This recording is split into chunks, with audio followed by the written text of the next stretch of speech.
start with this, and we'll pray and get started. I want you to know it's my honor and it's my pleasure to even be here. I count it a real joy and a real pleasure to be able to share the things that I've spent half a lifetime learning.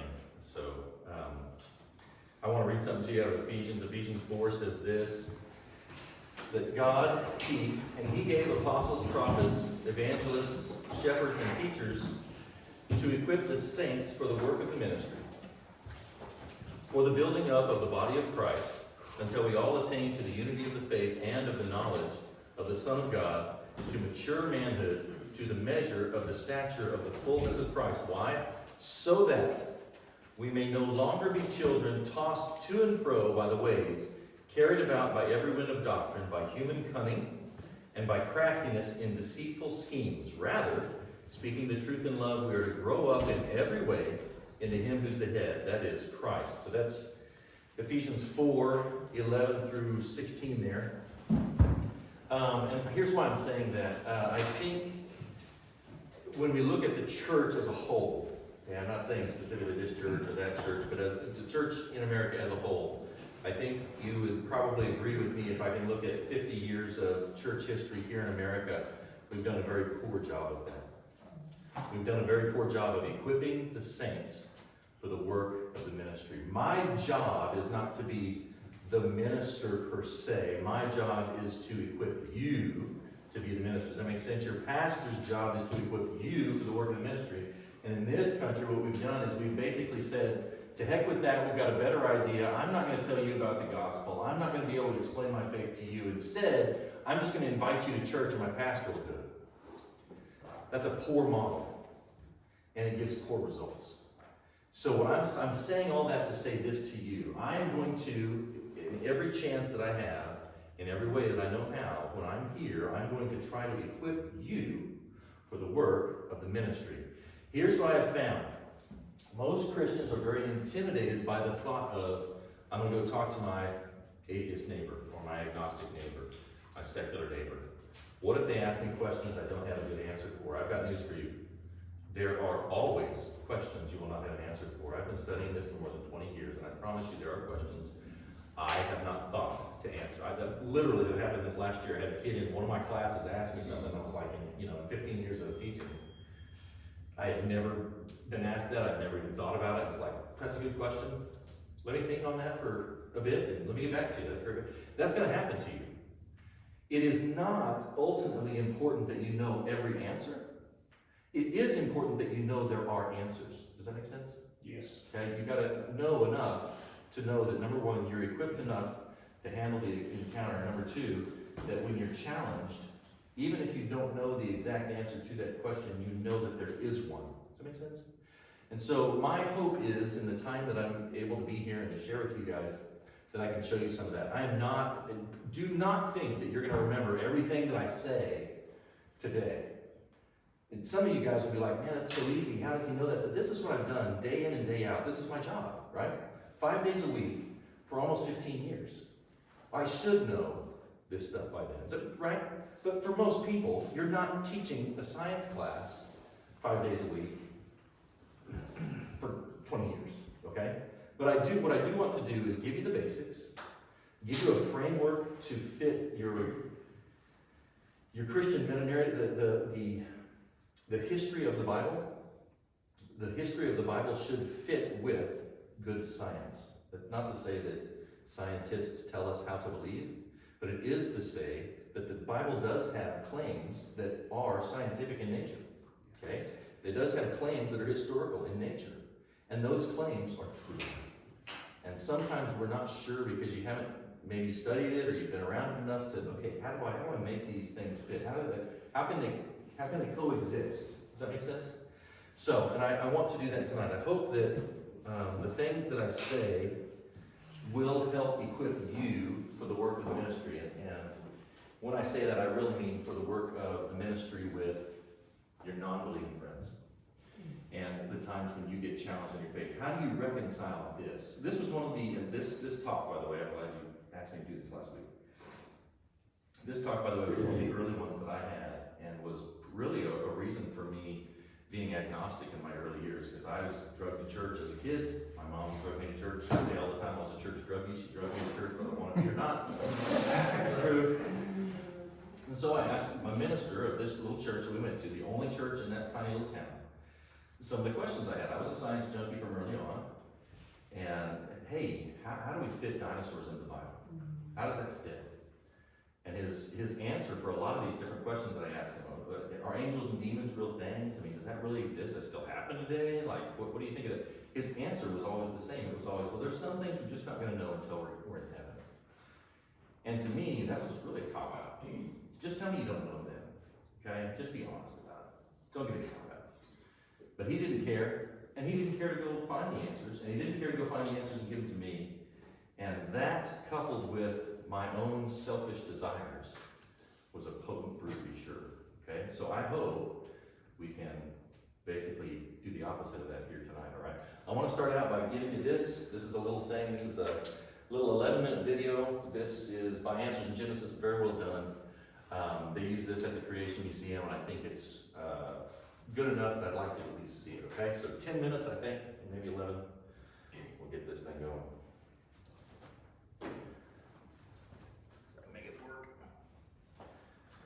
Hopefully it's loud enough. You can hear it. Yeah, it's good here.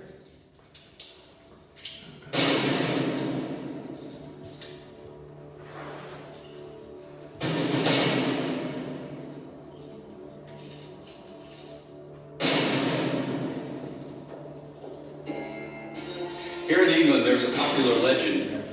Just outside an ancient city lived a fire-breathing dragon. In order to pacify the dragon and satisfy its hunger, every day the people of the city gave the monster 2 sheep. A little better. When the sheep failed to satisfy the dragon, human sacrifices were required. Lots were drawn to determine the victim. And one day, the lot fell to the daughter of the king himself. The king offered all his wealth to purchase a substitute, to no avail. And so the young maiden, dressed as a bride, was led away to the marsh where the dragon lived. There was a soldier, a follower of Christ, named George, who happened by and saw the condemned girl. When the dragon attacked, George outfought the mighty beast.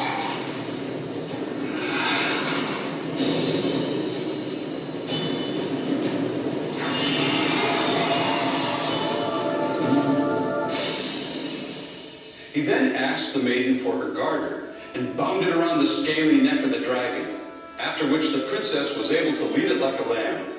They went into the city. The grateful king offered the soldier up to half his kingdom, but the man refused. He simply asked the people to consider the Christian faith. The people rejoiced and were baptized. That's the legend of St. George, the patron saint of England, and the dragon. A myth, surely, an allegory filled with symbolism. But in the center of that myth is this strange creature. Where did such a creature come from?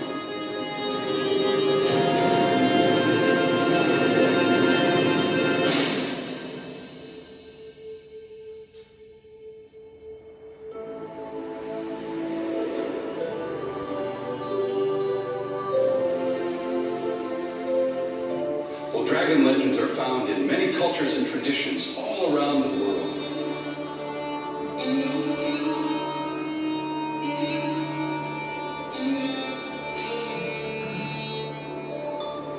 Dragons abound in Chinese children's stories, Babylonian legends, and Aztec tales. In Japan, dragons are generally considered friendly creatures. Children read stories of great dragon keepers and heroic dragon riders. Medieval European legends feature dragons who lived in wild, remote regions, guarding great treasures. Images of dragons are preserved on family crests and national shields. But what could have inspired all these stories? Is the dragon simply the creation of inventive minds? Or could dragon stories be based in reality, possibly related to dinosaurs or other amazing reptiles that we find in the fossil record?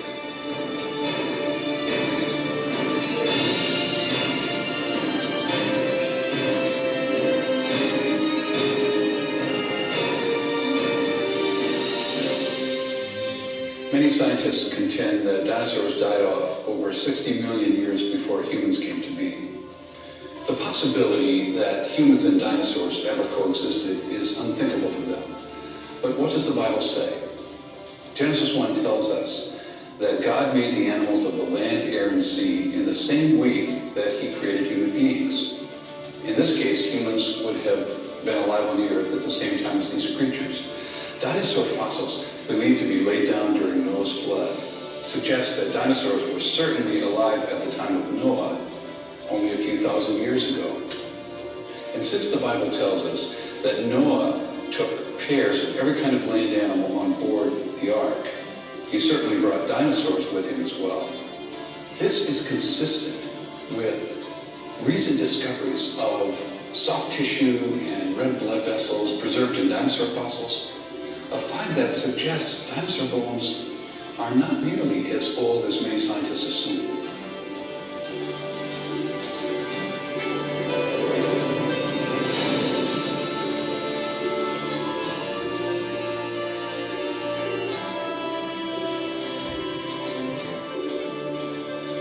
One of Noah's descendants is Job, and in the book of Job, we find two mighty creatures, probably the largest animal on land and the fiercest animal at sea. Behold now, Behemoth, God says to Job, as recorded in chapter 40, which I made along with you. He eats grass like an ox, his strength is in his loins, and his power is in the muscles of his belly. He moves his tail like a cedar. Some Bible footnotes suggest that this may be a reference to an elephant or hippopotamus.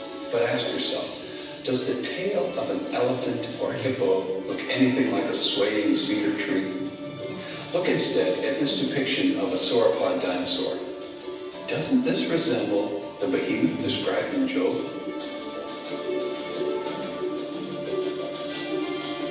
There's one possible place where the Bible describes a dinosaur, and it would be the behemoth described by God to Job in the book of Job. And God's talking to Job about a specific animal, and he goes into a great amount of detail to describe this animal. In fact, it's one of the most detailed descriptions of an animal in the entire Bible. He's got a description there, several verses describing his attributes, his characters. When you compare those descriptions with living organisms, it doesn't fit.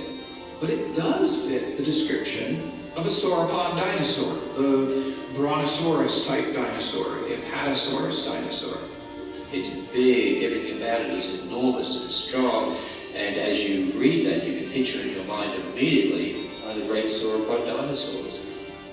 I suspect that the animal described in Job chapter 40, called Behemoth, is in fact a dinosaur that lived in the days of Job.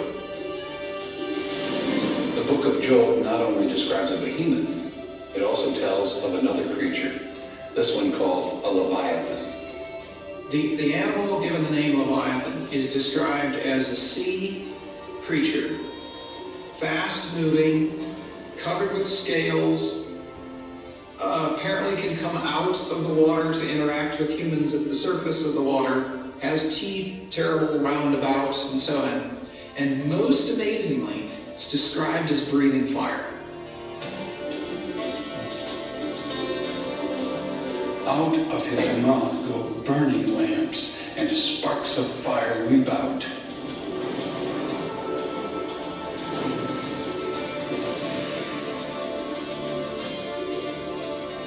Out of his nostrils goeth smoke, as out of a seething pot or cauldron.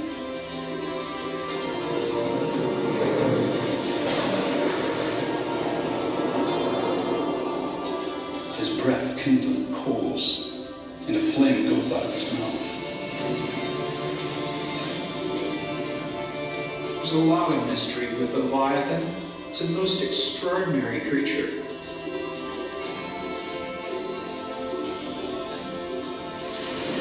So if dinosaurs lived alongside humans, and Noah even brought pairs of young dinosaurs with him on the ark, what happened to them? Where did they all go?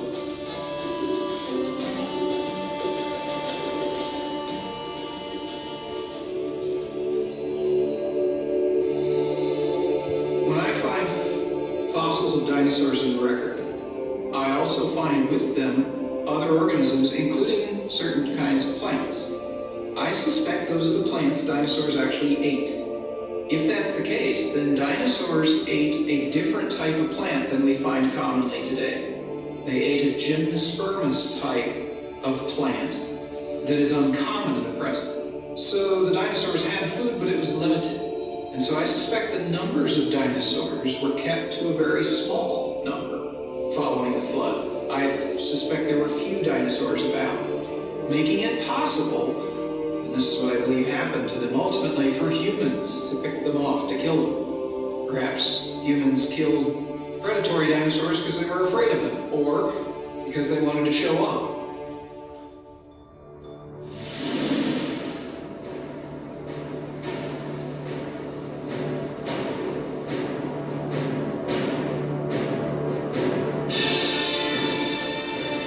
When you start with a biblical perspective, the text and other evidence suggests that dinosaurs and other incredible reptiles of the sea and air once lived alongside people at the time of creation, during the flood, and for centuries thereafter. So it is hardly surprising that the world would be filled with legends of heroes like St. George and their encounters with mighty beasts.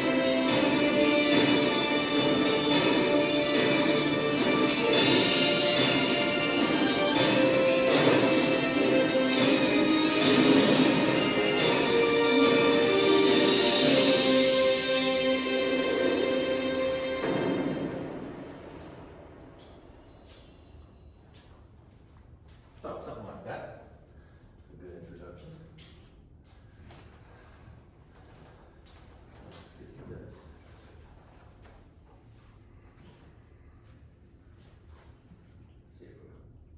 See if it'll pick it up again. All right. You can do it.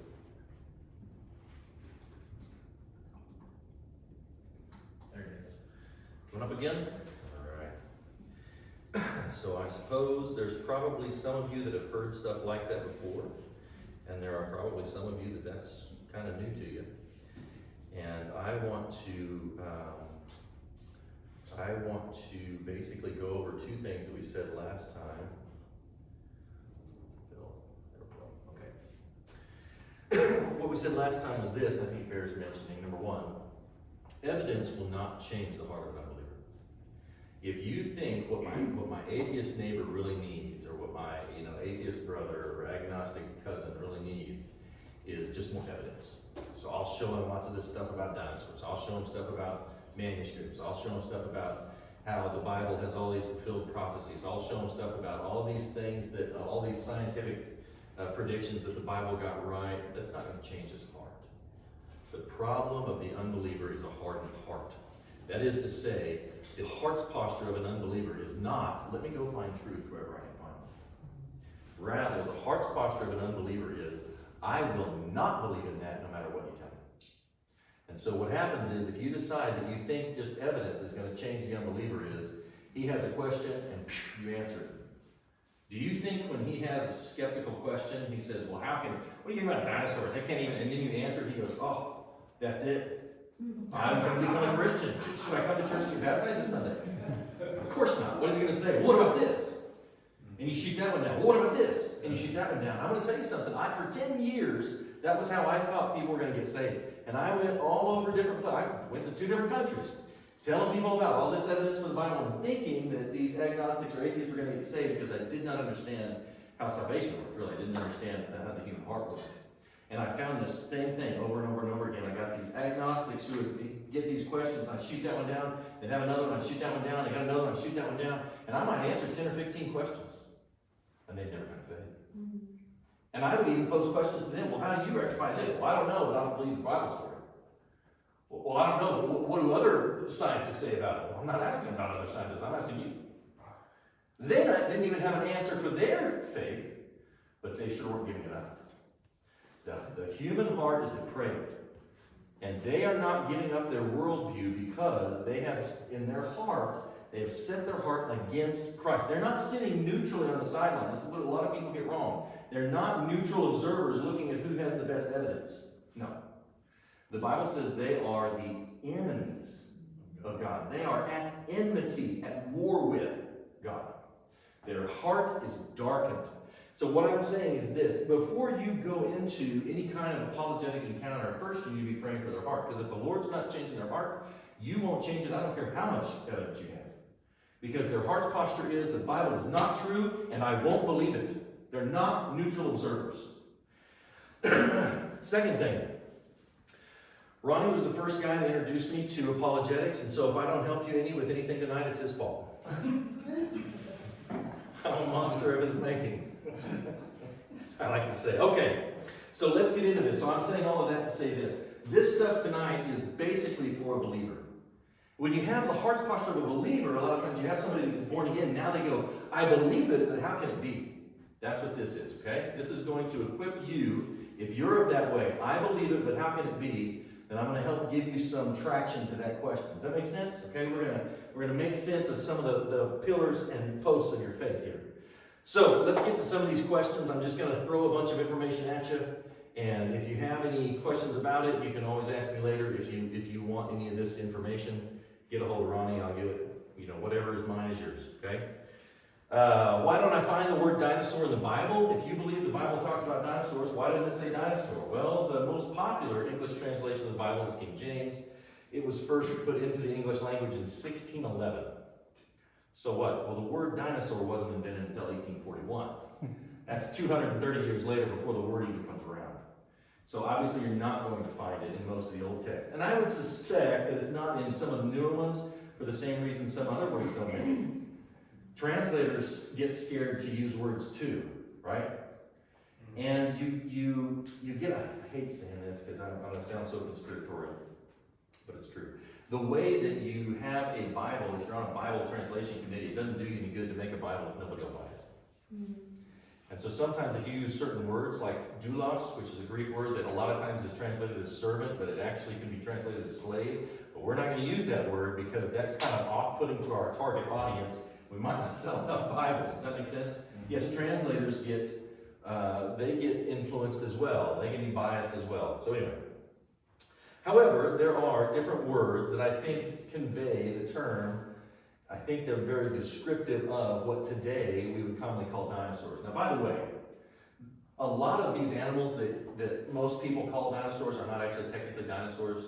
Pterodactyls, for example, aren't actually technically dinosaurs. Anything that swims in the sea is not technically a dinosaur. We use that term colloquially, but I'm just letting you know, if you're having that discussion and someone's like, well, pterodactyl's not a dinosaur, okay, fine. You're right, it's not technically a dinosaur because technically to have that term, it had to be land-dwelling, land-based, it couldn't be flying, it couldn't be swimming, but you darn well know what I'm talking about. Let's not get semantic here, okay? So, Sir Richard Owen invents the word dinosaur in 1841, basically means terrible lizard, these big, massive things. However, just like you saw, I would argue that probably some of the old dragon legends, I'm not saying that those dragon legends were true, I'm saying they might have been embellished a lot over the years, but is there a kernel of truth in there? Is there a grain of truth in there? And my argument's going to be, yes, there probably is. For a host of reasons. Of course, you saw the St. George and the Dragon thing. And Job, he talked about. By the way, did you notice the guy with the glasses? That was Kurt Wise. Did you notice he's a PhD from where? Harvard. Harvard, yeah. So when people tell you, well, no real scientists believe this. Oh, really? Oh, you're right. PhD from Harvard in paleontology, that doesn't count as a real scientist, does it? Whatever. It's maddening to me. I like to answer that question by saying, what was Darwin's degree? Well, he had a master's. He didn't even have a PhD. What was his master's in? Theology. Ooh, yeah, he was a scientist. But you believe him. Anyway. Remember, Job talks about moving the tail like a cedar tree, which you saw. I would say that is not a tail like a cedar tree. The NIV Study Bible says probably the hippopotamus or the elephants. I don't think so. So, however, it might be something like this. If a guy like an apatosaurus or brontosaurus, whatever term you learn, that word is the same dinosaur. If he stepped on you, you would be deeply impressed. You like that? Dad jokes? I'm full of them. I tell my students I got two kinds of jokes, bad jokes and dad jokes. They're pretty much the same, so buckle up. I don't have any good ones, man. There's other places in the scriptures, though, that probably describe what we would today colloquially call dinosaurs. For example, thou didst divide the sea by the strength. You break the heads of the dragons in the water. Tanian, which is the Hebrew word that's a lot of times translated as dragon in the Old King James. Today, it's translated in different ways, like in the NIV, they try to make it a really innocuous word. Maybe it means jackal. Maybe it means, okay, it's not the context, but whatever. If that's what you want to say, because you're scared to say it might be a dinosaur, fine. However, what about dragons in the waters? What about things like Chronosaurus? What about things like Plesiosaur?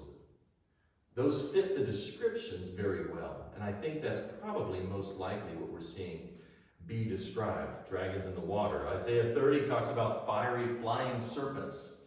Listen, there's no snakes out there. I studied snakes in college. I did herpetology. I went and got a whole bunch of snakes and bagged them and took them back to the lab and, measured and weighed them and all that stuff and took them back out. I did a lot of studying of snakes. There are no snakes that have wings. Okay? So what in the world is a fiery flying serpent? And I'm going to say this is not the only place that we find it, but it's probably, I think, the most common place that we find it. I want you to notice something. Every other animal that's mentioned in that passage is non-mythical. Every other animal that's mentioned in that passage, we know darn good and well what it is. We know what lions are. We know what donkeys are. We know what camels are. And then I'll ask somebody, what do you think this fiery flying serpent is? It's probably mythological. I don't think so. Nothing else in that passage is mythological. Why would all of a sudden we've got, hey, you know about this animal, you know about this animal, you know about this animal, yeah, there's this other mythological. I don't think so. I think it probably was something that could be described as a fiery flying serpent. Okay? There are a lot of these. The pterodactyls are not the only kinds of fiery flying serpents. In fact, the biggest was called Quetzalcoatlus. This was a large flying beast. If you saw something like that, would that scare you a little bit?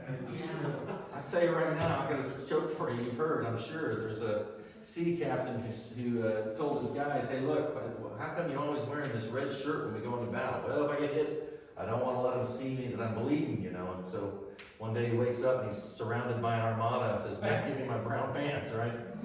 I think this would be one of those. I need my brown pants. I'm not trying to be crude, but I need to change my buttons.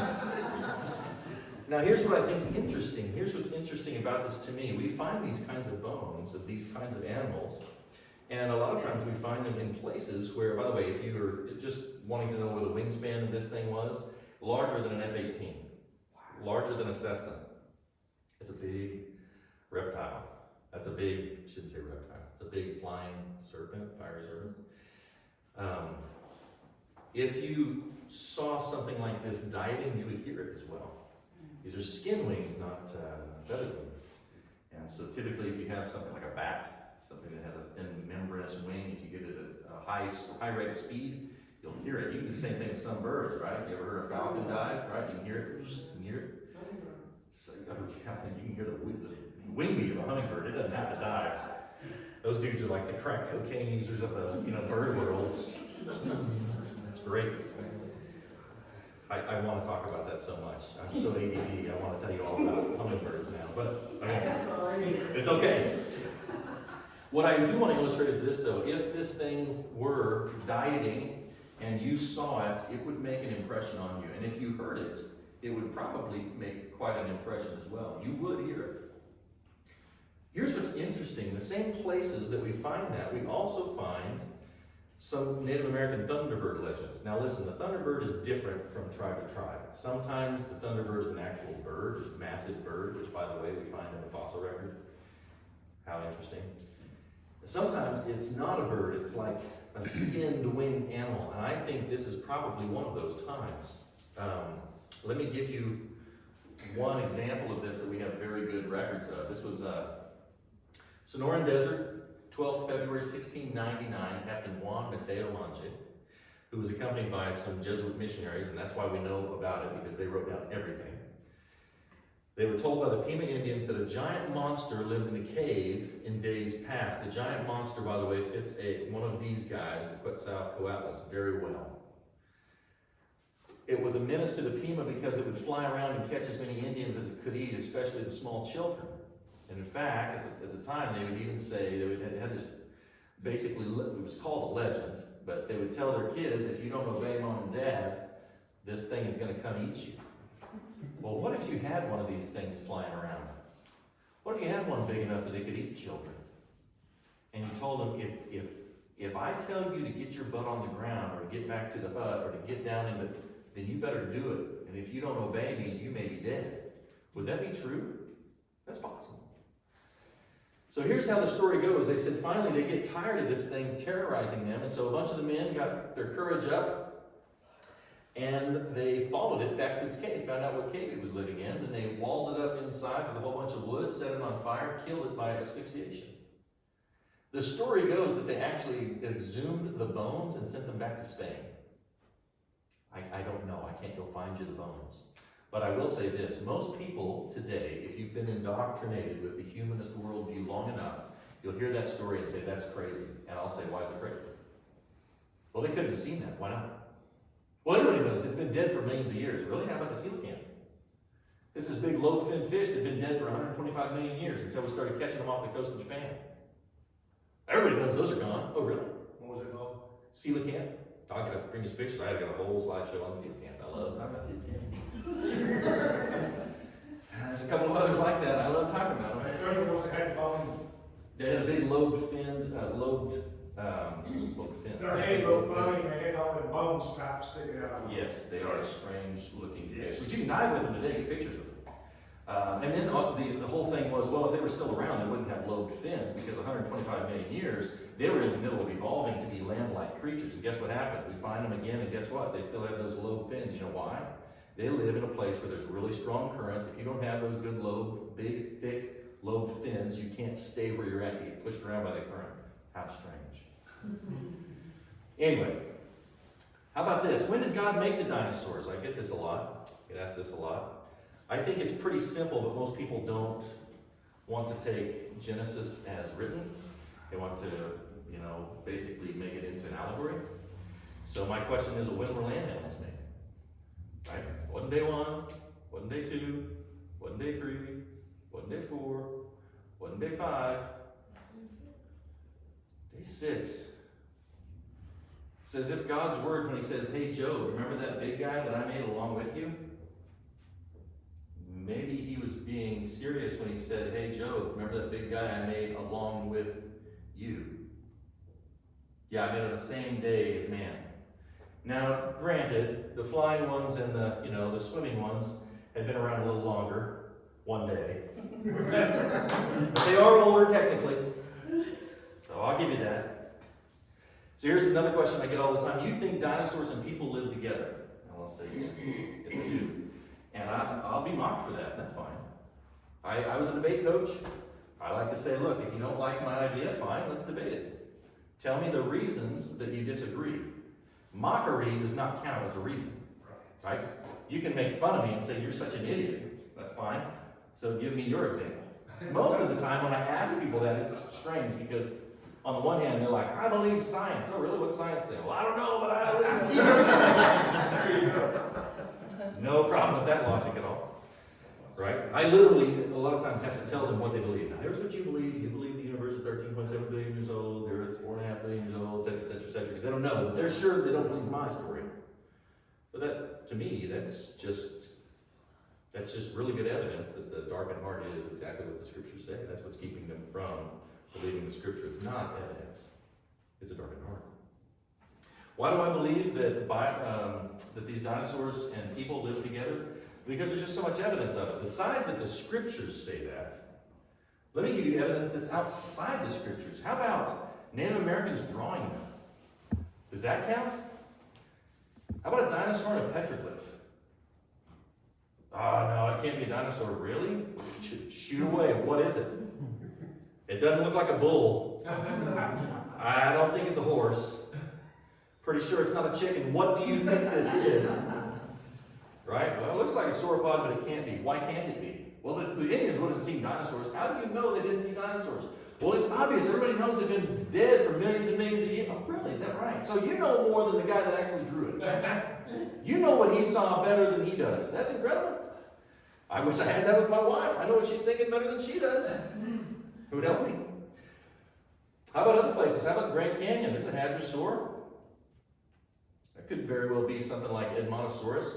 How in the world did that get up on a cave wall? Maybe they saw it and drew it. Maybe the reason they drew it was because it was so amazing. I doubt there was a whole lot of them around.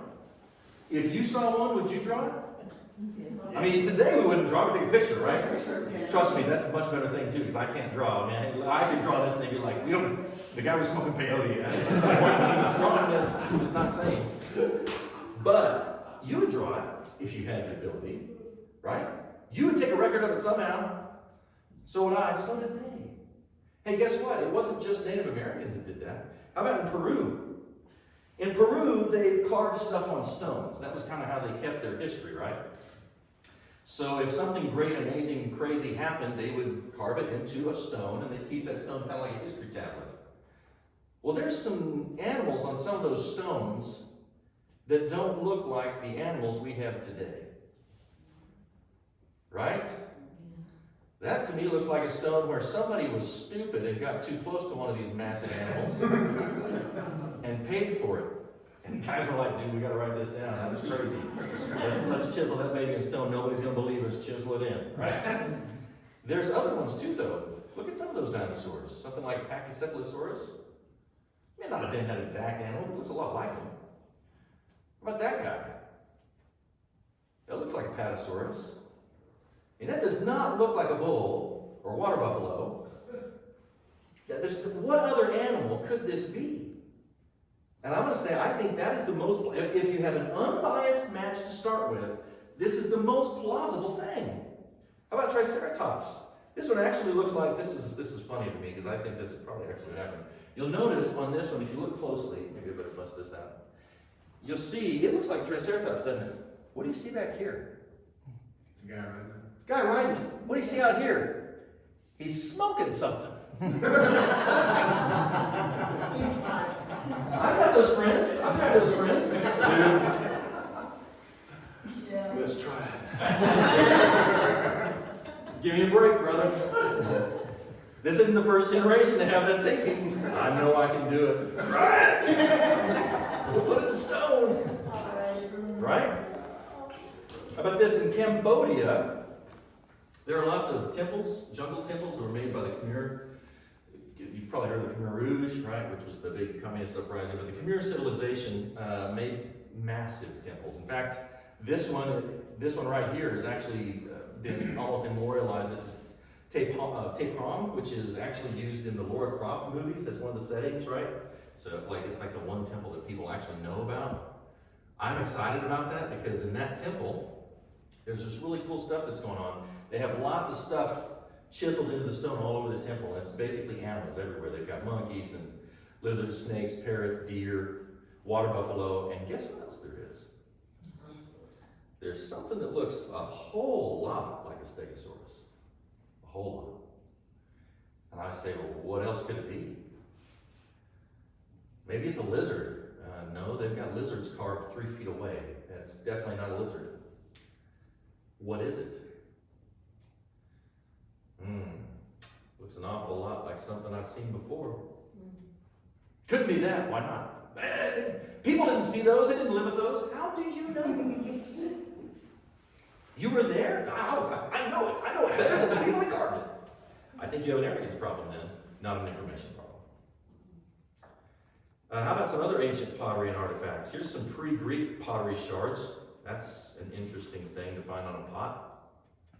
That does not look, to me, like bull or snake. Some other clay figurines that were from ancient Mexico. Maybe the real nail in the coffin is that recently we've discovered soft tissue that was still pliable. We've discovered red blood cells that were still alive.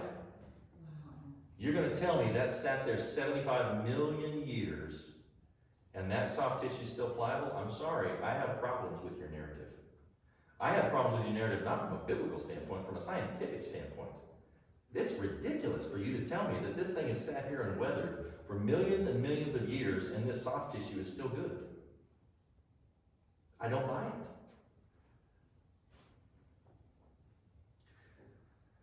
Here's another one you get asked. Well, time out. If there would have been dinosaurs living with people, they would have eaten them. You couldn't have had dinosaurs being made on day 6. They'd have eaten Adam and Eve. Can't get people out of that. Well, there are some assumptions with that, aren't there?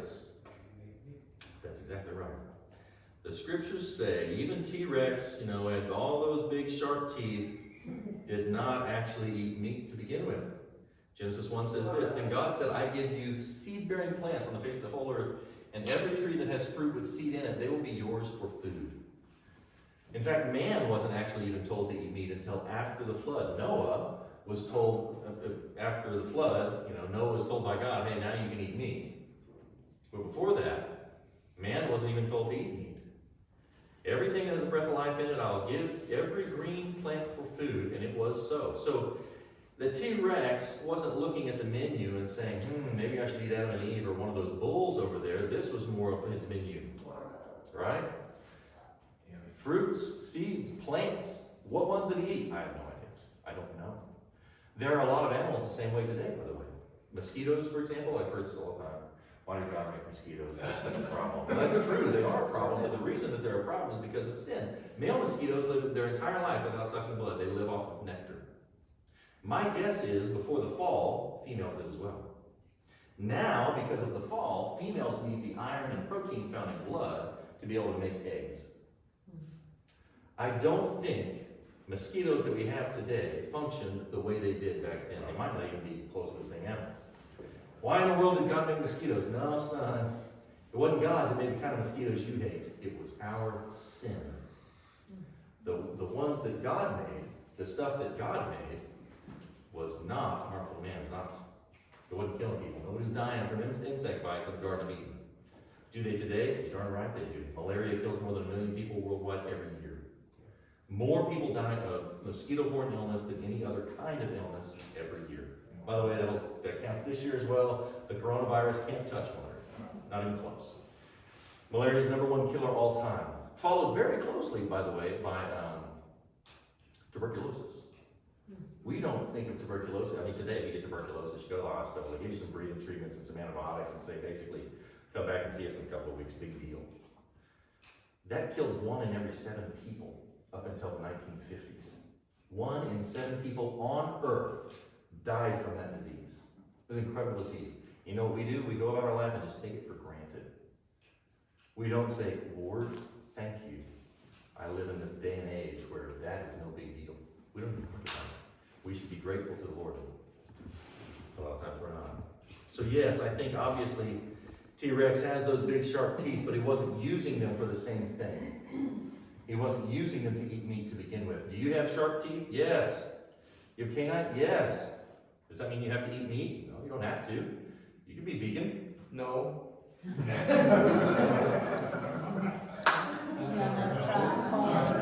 Not running. My wife's got me on this modified vegan diet. We've talked about it before. I'm like, it's not that bad. It's not that good, but it's not that bad. How about that? Man, that's gotta be a monster. Look at those big sharp teeth. Must be a real meat eater. That's a panda. They do not eat meat. Eat bamboo. What about this guy? I'm serious, that's a scary looking skull. You find that in the dirt, you go farther in the cave, or do you go, we've probably gone as much spelunking as we need to.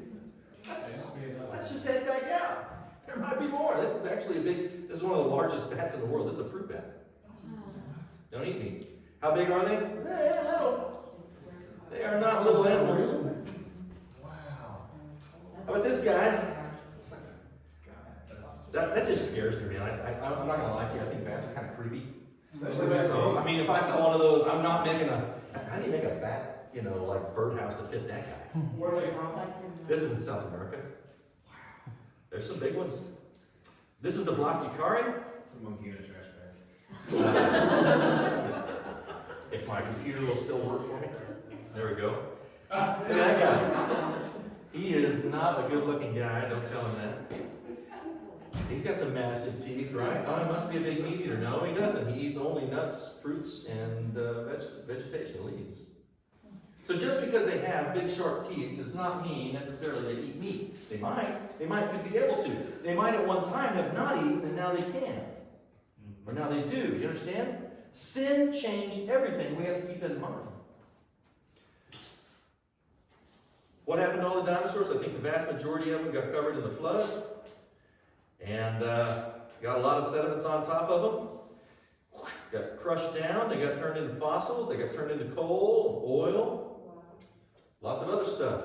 You get a couple tons of pressure on the top. Actually, there's a lot more than just a couple tons of pressure on top of that. You can turn a lot of stuff. By the way, we can make diamonds in a lab today. We can put it into we take coal or other carbon source and we put it under a lot of heat, a lot of pressure, and we can literally make diamonds in the lab. You do the same thing with coal. Right now in Australia, there's a plant where they're taking chicken guts, which would be basically a waste, and they put it under a lot of heat and a lot of pressure, and they make oil out of it. Sweet Texas crude. I don't remember what the ratio is. It takes a lot of turkey guts to turn into 55 gallons of oil, but it is being done. That's incredible. Wow. That's what it is. That ark was a big boat. Had a lot of water. At the end of the flood, basically the earth had a lot of changes. The valleys sunk down, the mountains rose up, the water poured off, and the earth was a whole new place after that. How could all those animals fit on the ark? He didn't have to take everything on the ark. If you all want to, we can talk an entire time about just the flood and questions that come about that. But I want to tell you this. I get this question a lot too. Hey, how in the world did Noah take 23 million species of animal on the ark? You idiot. Where did he put the termites? Well, genius. The scripture says he took the animals that had the breath of life in their nostrils. You've never seen a nostril on a bug. He didn't take the termites. He didn't need to. You need to take bugs. You ever been to a place where there's been a flood? Do you need to take the bugs with you to save them from the flood? No. They will be the first ones on the scene. You have a good flood, go down to New Orleans after they had the big flood, right? Help with a little rebuilding project. I promise you will find the bugs made it just fine. Okay? What do you got to take with you instead? You've got to take air breathing. You got to take the land animals that are breathing through their nose. You don't have to take insects. Insects breathe through spiracles anyway. They don't breathe through their nose. They can stick their butt up in the air and be just fine. I know. So it's not like, what should I have done with the termites? He didn't take them, they weren't on there. He didn't need to worry about them. There was lots of animals that weren't on there, right? There was no sea creatures, there was no gilled animals, there were no amphibians. Where do you put the frogs? You don't have to take them. They're fine in water, right? It's just, same deal, they're going to be just fine out there, right? A lot of amphibians have a stage where they have gills anyway. You don't have to worry about the water drowning them. Some amphibians, like this salamander, this fire newt, the red thing that's up there, can actually breathe through its skin. Doesn't even need lungs or gills. You don't have to take them on the ark. They're not in danger of drowning. The ones you have to take are the ones that have air-breathing nostrils, like that guy. That's abusing the privilege. That is abusing the privilege. All right, let's do one more question, and then I'll be done. Doesn't it take millions of years for fossils to form? There's a petrified boulder's hat. You tell me that's millions of years old? My wife and I went on our honeymoon. You can see how poor we were when we got married. Our honeymoon, we went to Eureka Springs, Arkansas. It's about as far as we can get, man. I don't know if we can go any further. I can't afford the gas, you know. Well, in Eureka Springs, they had a mill, a flour mill that got flooded.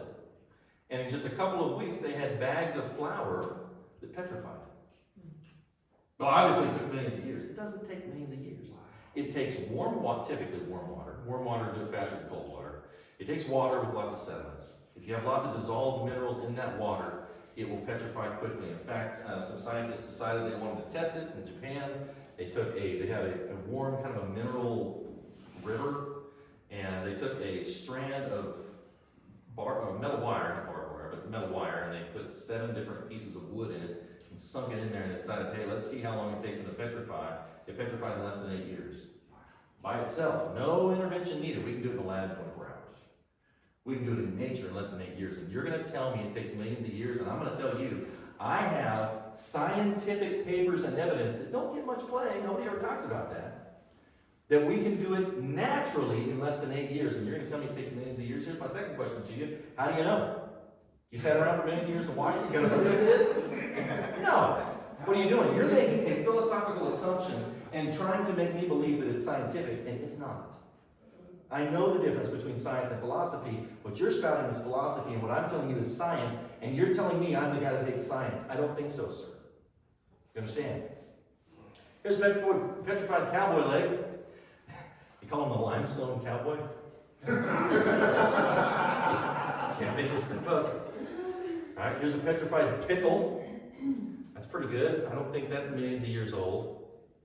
Is that pinky? Looks like it, doesn't it? You try to take a bite of that. These are called the Ethan Branch acorns. A little kid, I think a 5 or 6 year old kid, decides he's going to plant some acorns, get an oak tree. So he plants it in a 5-gallon bucket. It's about half full of sand. And he leaves it on the porch, forgets about it. Well, it rains on it, right? He just leaves it there, like any 5-year-old kid, I guess, forgets about it. Well, it's on their back porch for more than a year, I think almost 2 years. And so finally, he's like, those acorns at my oak tree never grew. So his dad's like, yeah, let's go check that out. As a kid in Florida. So they go, Florida kid. They go dig up the acorns are petrified. You're gonna tell me it takes millions of years to petrify acorns, you can do it in less than 2 on a bucket in your back porch.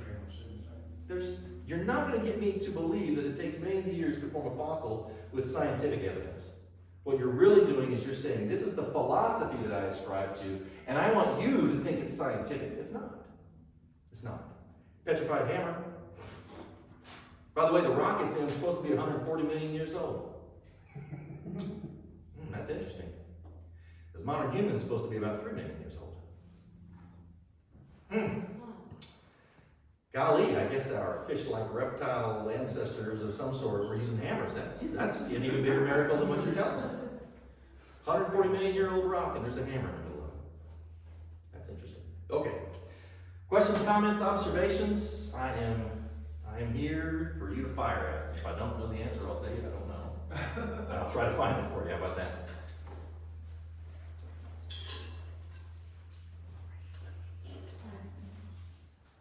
Nobody got any questions? Oh yeah, you do have a question, don't you? I do need to tell you about these. You got your rocks, right? There's a reason I gave you those rocks. It is petrified dinosaur poop. That is exactly right. That is a coprolite, which means, here's what happens when something petrifies though. All of the organic matter is changed by minerals. So it's actually a rock in the form of, so if you have a petrified wood, piece of petrified wood, there's no wood in it anymore. It's a rock in the shape of the wood. This is actually coprolite dinosaur poop. And then what they do is they take it and they cut it down into tiny little pebbles and they polish it up. And you can, if you're a dork like me, you can buy a bunch of these, and I give them out to people. And here's why I give them out to people. Because I want you to keep that in your pocket. I want you to remember evolution, Darwinism, is just like that rock. It might sound right, it might be polished, it might look good, but in the end, you're still holding crap. You understand what I'm saying? In the end, it is nothing but polished poop. Yes, the reason I knew this is because Daniel and our son, Daniel, he's going to be 20 now, but All right. we went to Children's Falls Creek, which has been many years ago. There was a guy that came, I don't remember his name, but he came and we went to that and he told us about dinosaurs and he had several things there. And He had the fossilized, the petrified poop. I like this guy already. yeah. I don't know, but I like him. But he also told us that the T-Rex, the reason, his Jurassic Park and other dinosaur movies make him look really mean, and they're not. But the T-Rex, his teeth, if he had to eat meat, they would have fallen out of his mouth. It's very Because possible. they're Yes. not, the roots weren't very deep, and so he Correct. watermelons. Yeah, the other thing about T-Rex is very strange. Most people don't know this. Like when you're watching Jurassic Park, you're watching obviously fiction, right? Okay, we all know Jurassic Park didn't actually happen, right? But the same thing with Tyrannosaurus Rex. Probably weren't runners. Their shin bones are actually longer than the thigh bones, which means they wouldn't have been very fast. And if they did fall, you're not exactly able to catch yourself. So we actually think, your nose is hitting first, you're gonna break your neck. So we actually think T-Rex was actually a scavenger today. It probably was pretty slow. So crazy. That ruins it for you, doesn't it? You can't tell people that. You're like, that's it. I can't watch it. Jurassic Park. And so now anytime we watch anything that's stupid, they say millions of years old, and we just laugh because we know it's not. Give me a break, man. Yeah, my kids do too. So I've got 4 kids, 5 and under, and we've got this little set of movies that we got from, of all places, Lifeway. And they have a thing on there about dinosaurs and it's millions of years, and I'm like, are you kidding me? And my kids, the same thing. Dad, he's wrong. You are correct. Attaboy. I love it, son. Keep at it, that kind of deal. So, questions, comments, observations? I was wondering about the savageries. Is that like, obviously? Yeah, so these two are actually, okay, so maybe I should explain it. These two are not actual fossils, these are the museum replica. If you go to a museum, almost never do you actually see actual fossils. What you actually see is a replica. They keep the real ones downstairs so they don't get broken. They make resin cast replicas, put them together, put them on the stand. That's what these two things are. This my brother got me for my birthday, and it was not cheap, so please don't break it. And this one is actually the largest raptor. You've probably heard of Velociraptor, and you've seen T-Rex, maybe, some of the other raptor-like dinosaurs. This was the largest raptor claw that's ever been found to date, almost 11 inches. So that's why he's called Mega Raptor. That would do real damage. This are just some fossilized shark's teeth, probably you found. This is actually a trilobite that my grandma found. My grandma was actually the one to blame to get me so hooked on science. We went hunting for fossils and arrowheads, shark's teeth, and she was an amateur paleontologist. She actually found a huge fish tail out in some of the shale beds in Kansas.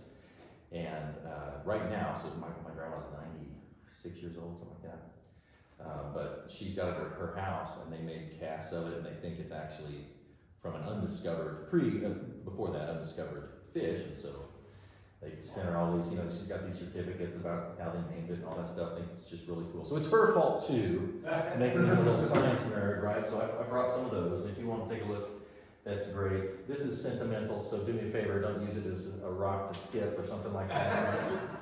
But she actually found that, I think actually, it might have been here in Oklahoma. By the way, Oklahoma is one of the 2 best places on earth to find trilobites. Just so that you know. Sorry? Black Lisa and the found lots of stuff up there. Yes. Yeah, the other place I think is over in Georgia. Well, not in Georgia, USA, like Georgia by Russia, Georgia, right? Yeah. You may know kind of what's going on in Georgia, has been going on. I'm just going to suggest stay in Oklahoma if you want to find trilobites. Little unrest in that part of the world right now. So, now questions, comments, observations, shoot away. Or if you have a particular subject you'd rather me discuss, touch on, let me know. We'll make it happen. You said you found shark teeth in Kansas? Lots and lots. Yeah. There were 20 No, miles are per they hour. petrified or just? Yeah.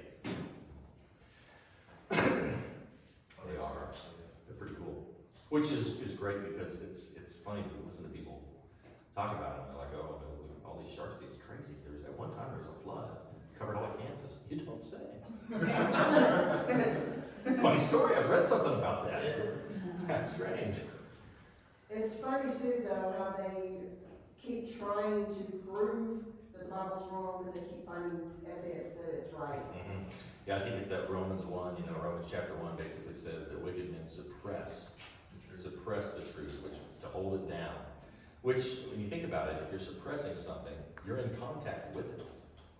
Right? So when you say, if you're an agnostic, I was an agnostic for a Christian, but if you say, well, I just don't have enough evidence, while you're pushing down the evidence, you're showing that you're a liar.